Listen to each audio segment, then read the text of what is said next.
ঘরে ছবি টানানো থাকলে সেখানে নামাজ শুদ্ধ হবে কি না। আমি অসুস্থতার জন্য বাথরুমে যেতে পারি না, আমার সবার ঘরে একটি হাইকমান্ডের পট আছে, এখন এটা কি বাথরুম হিসাবে গণ্য হবে? মানে এখানেও কি বাথরুমে যেসব রুলস আছে ওগুলো ফলো করতে হবে? আর এখানেও কি জিন বা শয়তান থাকতে পারে? কোন অমুসলিম যদি ইসলাম গ্রহণ করে এরপর যদি তার বাবা তাকে সম্পত্তির ভাগ দেয়, সে কি তা নিতে পারবে?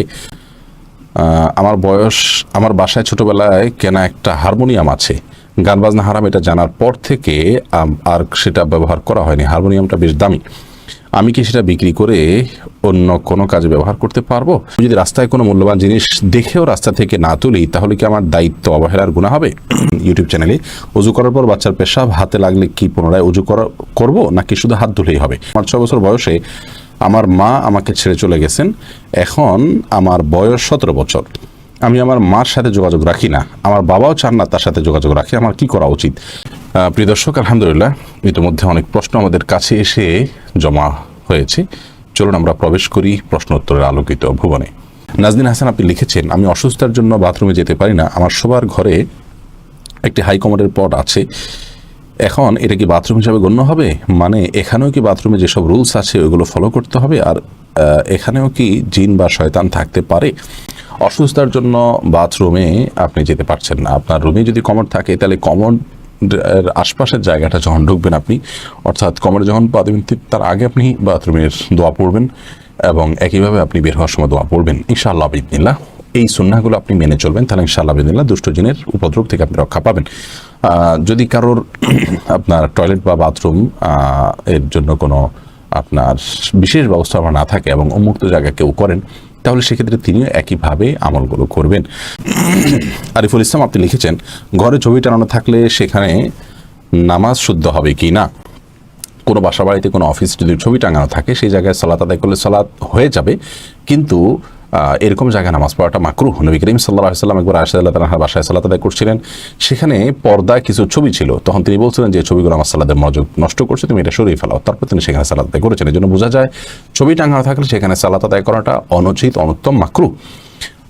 কিন্তু আপনার সালাত আদায় করলে এরকম জায়গায় সালাত হয়ে যাবে, বিকল্প জায়গা থাকলে অবশ্যই সেখানে সালাত আদায় করা উচিত। এর পাশাপাশি এই ধরনের কাজ করা, অর্থাৎ কোনো বাসা বাড়িতে ছবি, কোনো প্রাণীর ছবি টাঙানো অথবা কোনো প্রাণীর ভাস্কর্য রাখা, এগুলো হারাম, সম্পূর্ণ হারাম। নবী সাল্লাল্লাহু আলাইহি ওয়াসাল্লাম নিষেধ করেছেন। তিনি বলেছেন, বুখারী হাদিসে আসছে যে লা তাদখুল মালাইকাতু বাইতান ফিহি কালবুন আও সূরা, কোনো বাসায় যদি কুকুর অথবা কোনো প্রাণীর ছবি থাকে সেখানে রহমতের ফেরেশতা প্রবেশ করে না। তিনি অন্য হাদিসে বলেছেন যে আপনার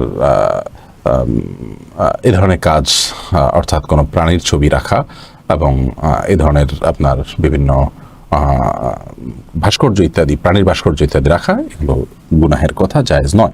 বিভিন্ন হাদিস থেকে সেরকমটি বোঝা যায়। এরপরে এমডি কিবরিয়া আইডি থেকে আপনি লিখেছেন, কোন অমুসলিম যদি ইসলাম গ্রহণ করে এরপর যদি তার বাবা তাকে সম্পত্তির ভাগ দেয়, সে কি তা নিতে পারবে?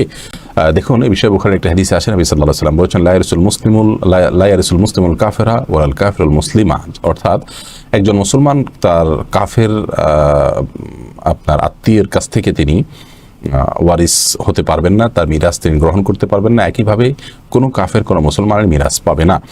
যার কারণে সন্তান যদি ইসলাম গ্রহণ করে আর বাবা যদি অমুসলিম হন, তাহলে বাবার সম্পদে বাবার মৃত্যুর পর যে হিস্সা পায় সেটা সন্তান পাবে না। হ্যাঁ, বাবার জীবদ্দশা বাবা যদি তাকে কোনো উপঢৌকন দেয়, হাদিয়া দেয়, সম্পদের কোনো অংশ দিতে চায়, সেটা অবশ্যই তিনি নিতে পারেন। এরপরে আরশেখা শাহরিন আপনি লিখেছেন, আমার বাসায় ছোটবেলায় কেনা একটা হারমোনিয়াম আছে, গান বাজনা হারাম এটা জানার পর থেকে আর সেটা ব্যবহার করা হয়নি। হারমোনিয়ামটা বেশ দামি, আমি কি সেটা বিক্রি করে অন্য কোনো কাজে ব্যবহার করতে পারবো? দেখুন, এই বিষয়ে মুসলিমের বর্ণিত একটা হাদিস পাওয়া যায়, যার আব্দুল্লাহ রাদিয়াল্লাহু বর্ণনা করেছেন যে নবী করিম সাল্লাল্লাহু আলাইহি ওয়াসাল্লাম একদিন একটা পোশাক পরলেন, যে পোশাকটা পুরুষের জন্য পরা হারাম। তারপর তিনি সেটা ওমর রাদিয়াল্লাহু তাআলাকে দিলেন। ওমর রাদিয়াল্লাহু তাআলা সেটা পড়লেন, যখন তিনি জানতে পারলেন যে নবী সাল্লাল্লাহু আলাইহি ওয়াসাল্লাম এটা অপছন্দ করেছেন, তখন তিনি নবীজিকে জিজ্ঞাসা করেছেন, ইয়া রাসূলুল্লাহ, আপনি যেটা নিজে পড়লেন না, অপছন্দ করেছেন, সেটা আপনি আমাকে দিয়েছেন?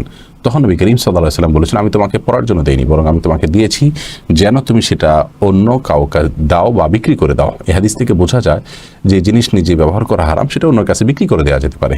অবশ্য হারমোনিয়াম যদি অন্য কারোর কাছে বিক্রি করেন, তিনি ব্যবহার করবেন, গুনাহের ক্ষেত্রে ব্যবহার হবে। পোশাকেরটা হয়তো পুরুষের জন্য নিষেধ, নারী পড়তে পারে, কিন্তু হারমোনিয়ামটা সেরকম নয়। তো এক্ষেত্রে কোনো অমুসলিমের কাছে আপনি বিক্রি করতে পারেন, অথবা সেটাকে আপনি নষ্ট করে ফেললেন, ফেলে দিলেন, এবং এই যে ক্ষতি হলো, এই ক্ষতির বিনিময়ে আল্লাহ তাআলার কাছে আপনি আজর পাবেন, কারণ আল্লাহর জন্য আপনি স্যাক্রিফাইস করেছেন। কোনো মুসলমানের কাছে যদি বিক্রি করেন তাহলে সেক্ষেত্রে আপনি তাকে এই গুনাহ করতে সহায়তা করলেন, সেজন্য সেই কাজটি করা যাবে না। মাসুদ রানা আপনি লিখেছেন, আমি যদি রাস্তায় কোনো মূল্যবান জিনিস দেখেও রাস্তা থেকে না তুলি তাহলে কি আমার দায়িত্ব অবহেলার গুনাহ হবে?